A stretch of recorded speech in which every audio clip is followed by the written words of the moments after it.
Yeah, Oldenburg is not my home city, but it's not far from my home city, actually. And I founded the company some 20 years ago, but last year we couldn't have the party for the 20-year anniversary for some reasons you all know.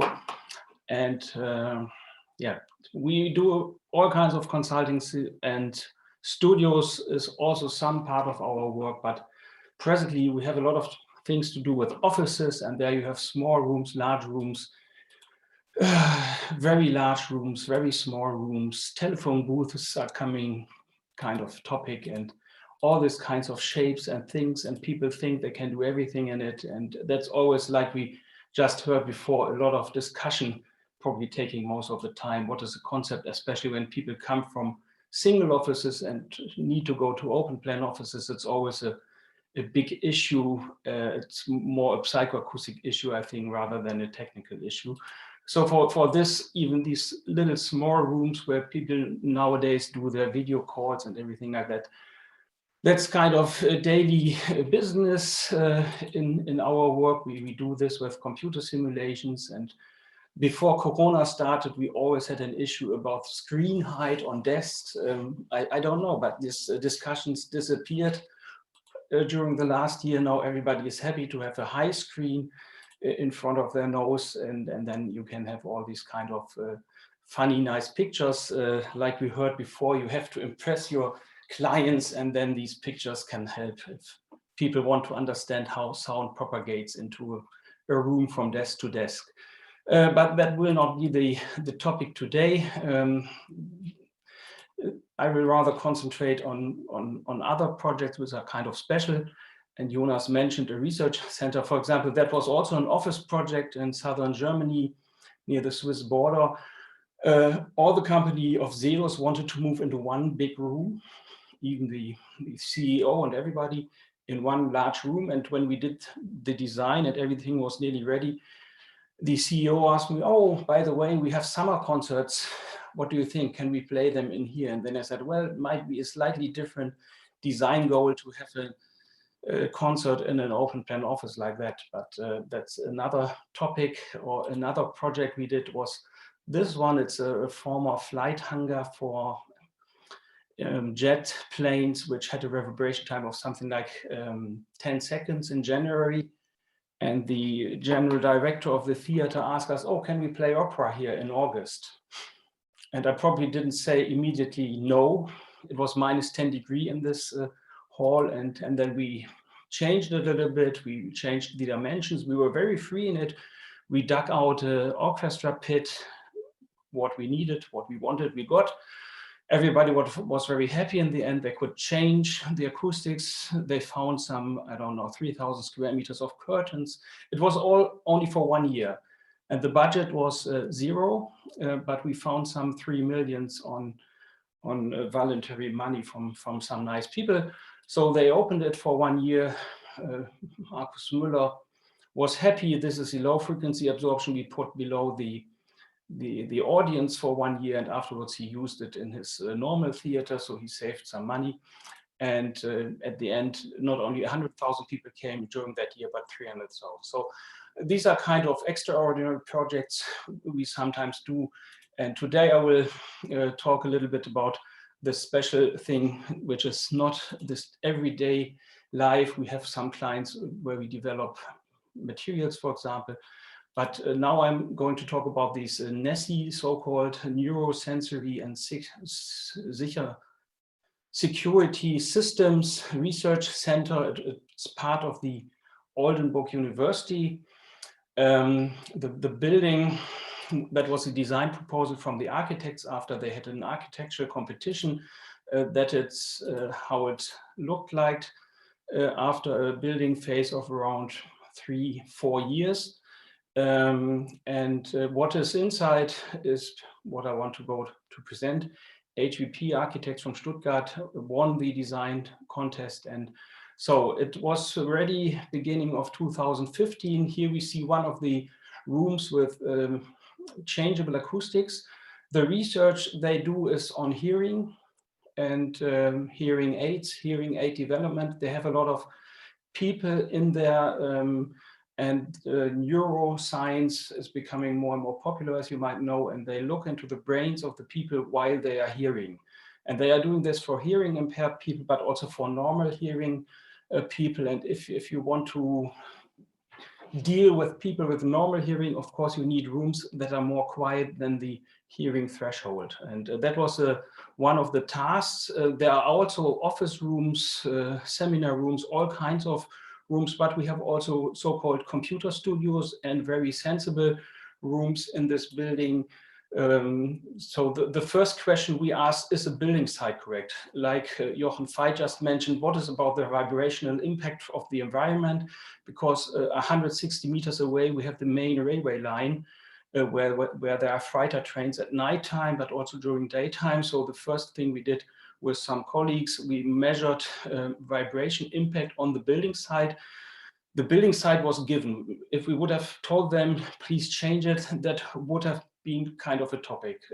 But at least we were able with the architects to choose the shape of the building. So, and then finally, we had also for the interior equipment of the building, some guidelines. There is a magnetic, I don't know, MEG, which use magnetic fields to look into the brain. And there you get requirements down to 0.1 of a hertz for the amplitude. So you see that gives you some kind of task. And we found from these vibrational measurements that that will be okay within the building when we get a damping of around 6 to 10 dB from building up the building, because the building itself has a certain weight. And of course, we did all the design like we saw before with the room-in-room design with springs. But for example, if you want to do springs for MEG system, the spring system cannot be magnetic. So you need some kind of plastic elastomer systems because magnetic fields are very sensitive to moving material, moving metals. One of the professors in the building, he had some experience on this because he built up a toy like this for 10 million, and it was not able to use it because there was a tram line 50 meters apart, and whenever a train passed, the magnetic field was changed. So that was one of the first tasks, looking at the vibrational impact. There was a little story behind it. When they did these measurements, a car drove too close to the tree and crashed into the tree. So whenever a car crashes into the tree, you can't do this kind of measurements. Then you get too much vibrational impact, but usually you don't have a lot of cars crashing into trees. So that's the ground floor. And here we have the MEG, the magnetic thing. Then we have something that should have been a vibrational test stand for car vibration. The use was changed later on. Then we had a room with variable acoustics. They wanted something between 0.1 of a second in reverberation and up to 1.5 in reverberation with a time to change it of 5 minutes. So very flexible in a way. Next to this one, this is the MEG. We had a noise rating curve GK0 room they wanted. And then we have some other toys. This is the MEG, the magnetic shielded thing. Then we have also another studio room with a second room next to it. We had normal seminar rooms. I'm not going to talk about this, but then we also had several other functional rooms. Also for the hearing aid development, they needed rooms without any electronic fields in it, or electric fields, magnetic fields. So they were fully covered with copper, and I can show you 2 cuts of the building here and here. So here you see that was supposed to be this thing for the car vibrational stand. Here we have the MEG. And if you look in the other direction, you see that was all which we could do. And here, then our federal government decided in a very early design stage that we cannot go underground for water reasons and things like this. So all the technical equipment needed to be pushed up into the first floor, which gave us some tasks for the transmission from the first floor to the lower floor. And then we had, I don't know, a 20-ton HVAC system that needed to be positioned somewhere, because all these rooms needed ventilation, some of them even climatization. There's one room which has also humidity and temperature control, so that you can go to the tropics with your hearing aid and go to Antarctica if you want. Here we have one of these rooms with changeable acoustics. And like we saw it before, we have also this mention of the background noise level expressed as a GK, Grenzkurve 5, for example. Here we have the listening room with a window they wanted. And that's all next to a public space where you have maybe students in the morning coming and things like this. So that needed some considerations. About room acoustics, we have these measuring rooms, studios, quite normal reverberation times according to well-known frequency dependencies, but we also had these rooms with a smaller tolerance of only plus minus 10%. We had the anechoic chamber, this room 05 or 010, it was named in the end. You can't talk of reverberation time in an anechoic chamber. Actually, you have no echo, which is a theory maybe, or it's at least not any kind of sound field, only direct sound in it. Then we have a virtual reality lab where they now do research on interaction between vision and hearing, for example, but that would be another topic.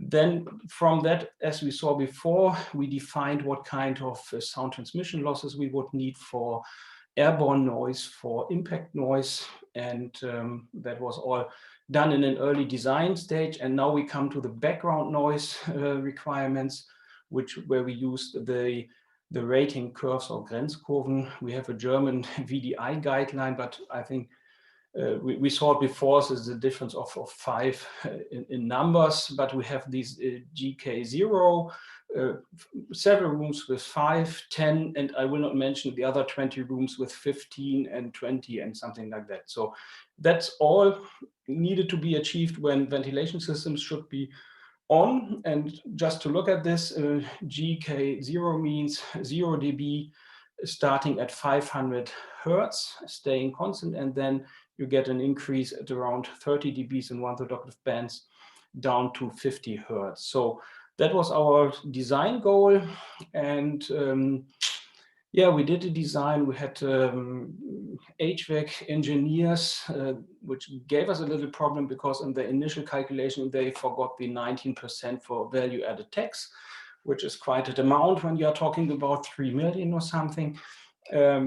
So that is how it all started. Maybe I start with this room with the GK0 requirement, and it's here. And our design proposal for the room acoustics, it should be anechoic, was something like this. We also looked at the room dimensions, which were kind of given. We didn't have too much influence on that, but we looked also at the Schröder frequency and also at the modal contributions or distribution. And finally did a design like this, where we had these corner absorbers for low frequencies, where we did all different kinds of setups, which we defined for the builders. So avoiding single reflections from certain areas. We had the ventilation systems needed to be included and things like this. So that was one of the details we later on discussed with the carpenters and other people. And of course, we did quite a few measurements during the building phase, what we heard before, which is really important. Then, for example, that is one of the transmission loss measurements, fairly high, more than we wanted. So that was fine, for example. Then we have the impact noise measurements, and that was kind of a normal case from a walking public space to one of the studios. 28 is okay for a room like that maybe, but we also measured something like that, like 3 dB for impact noise. And For this, you need special microphones. When the project started, they were not really commercially available, but during the project, you were able to get them. So we got one. And looking at this, yeah, then you can measure it. Here's one of the measurements. The HVAC system was running at 100%, or no, normal condition meant something like 80 to 90%. So it was not 100%, but even at 100%, it was not much louder. So it was fully achieved in all frequency bands. That was one of the rooms where we used one of the Danish Grass microphones, which I think the minus 10 decibel in 1/3 octave bands is kind of measuring restriction from that microphone.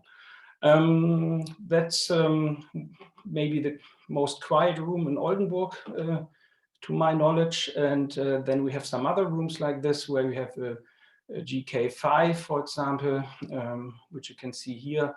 That might be even a GK0 in the end, always with ventilation switched on, which was kind of concern. We also did all the calculations on the HVAC system because that was beyond the scope of the HVAC people. They can give you dBA numbers, but not something else sometimes. But that's another topic. So that was this room number 2. I don't know the time. I'm still fine, I think. So another room is this room number 1. And finally, I will very quickly show you this 3. Room number 1, we call it internally Dipl Raum, because Simon Dipl, he became a professor in Oldenburg, and one of his, when he became professor, he got some money for the interior design of this room. And what he wanted was a variable acoustics. So here you see for his research, he defined something like 1.5 second at mid frequencies, 500 to 1000, which we have here. When everything is closed, then we can switch on or change the modules at the wall to make it absorptive. In this, for example, the wall absorbers are absorptive. Then we can give more to the room by changing the, oh, someone. Then we get down to less 0.3. And what's important for them in their research, that they can, for example, open one of these modules to get a disturbing single reflection or something like that. And these absorber modules we developed with one of the manufacturers. We measured them next door in our vibration chamber. So that's the absorption according to ISO 354, measured when they are opened. And it's actually more a topic to make them reflective, broadband reflections when you close them. You need very airtight things to lock them, and that were these modules in this room. And here you see these are all different kinds of things you can play around. And I actually don't know how they use this room now for their research. They have all these kinds of different possibilities, all kinds of frequency curves they can switch on or switch off, low frequencies, mid frequencies. If they put in a carpet, maybe this will also give more high frequency absorption. So it's fairly flexible. And the 0.3, when everything is absorptive, I showed you before. So that was another room that was next to the very quiet room. This room with flexible acoustics. There's another room with a similar flexibility, which I showed at the beginning, but that needs maybe half a day to change the absorbers. In this room, it's really a matter of minutes to open or close the absorber modules. And Ingo Weismantel, from your webpage, I saw this movie. The second room we had, it's not called Dipl Raum, but it's Timo Gärtmann, who became professor in Hamburg. He also got one of his rooms, and you can listen to this one, where he shows also how to move these modules now also in Hamburg. So I don't know where the third room will become available, but that seems to be a fashion among researchers to have this kind of. For example, Timo, he wanted had to have a special patterns in reflections, for example, flutter echoes and things like this, which you usually don't want to have, but sometimes people want it for testing, signal processing and things like this. So that is the variable acoustics. And now to the room number 3, which was a vibrational test stand for car vibration, which it didn't become. During the building phase, you saw it was 5 meters lower than the rest of the building. For around 3 weeks, it became a swimming pool, but finally it ended up as an anechoic chamber. And I don't know exactly, I think it's something like 76 loudspeakers on a sphere. And the sphere is in has a diameter of 5 meters. And it's not only about binaural listening, but it's a full synthesis wave field from all directions. So I think they have an angle of something like 2 or 3 degrees where they can really play sounds to people, and they look at speech recognition algorithms by disturbing noise from other directions and how all these interact. So that's another nice toy in this room to play. You can put your listening people right in the middle, and that is how it looks like. You see this ring of loudspeakers in one plane, but you have all the other speakers, and each of the speakers can be singly, and it's a fully anechoic chamber according to ISO. That is why we have the wedges. It's all built on springs. That was far away from the magnetic thing, so we could use steel. In there, we have a 50-ton extra mass for the decoupling, and that is one of the other rooms. Well, so maybe I've shown you that there's a little more to acoustics than just this, what many people think about when it comes to acoustics and the sound absorption of this. You see, it's not so high for these egg boards. Some people still believe in them, but I think there are other possibilities, as we have seen before with these wonderful pictures. And I have written this little book with something like egg boards and other materials in it. And if you have any chance to go to France, to a one-star restaurant in Strasbourg, look at this, a lot of glass, but all this is absorptive. And also this is a sound absorber. You think it's a mirror, but actually it's a micro-perforated mirror. So people wonder how you get in a 6 meter wide mirror. It's not really a mirror, it looks like a mirror. And reverberation time in this restaurant is, well, not maybe a perfect studio, but also might be used for some acoustic appliances, not just eating. Thanks a lot.